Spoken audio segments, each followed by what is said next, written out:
बच्चे को जन्म देते हुए माँ का इंतकाल हो जाता है। लेकिन शौहर को उसकी बीवी की नसीहत याद होती है कि इस बच्चे का ख्याल रखने। देखते ही देखते बच्चा वो 3 साल का हो जाता है।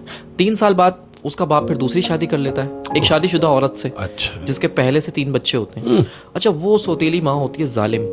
वो उस यतीम बच्चे पे बहुत जुल्म करती है।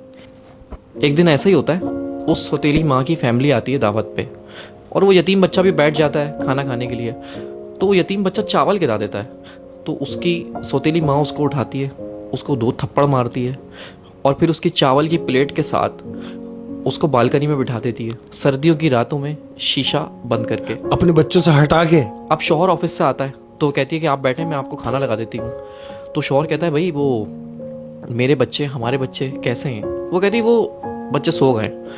तो शौहर भी सो जाता है। जब शौहर सो जाता है तो उसकी बीवी ख्वाब में आती है और कहती है कि मेरे बच्चे का ख्याल रखो। वो अचानक उड़ जाता है और सौतेली माँ से पूछता है कि वो बच्चा कहाँ है मेरा?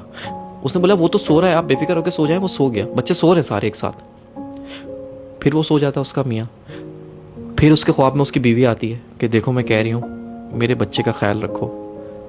तो फिर उठ जाता है और फिर उससे पूछता है कि वो बच्चा कहाँ है, बच्चे सब खैरियत से हैं? उसने बोला हाँ, तुम्हारा बच्चा सो रहा है। फिर वो सो जाता है।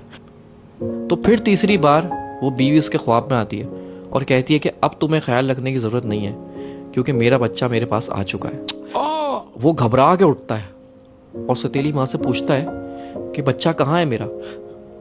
जाके देखता है कमरे में तो वो तीनों बच्चे सो रहे होते हैं, लेकिन वो बच्चा नहीं होता जो उसका सगा है। वो उसको पर याद आता है उसकी माँ को कि मैंने तो उसको बालकनी में बंद कर दिया था बाहर। हाँ।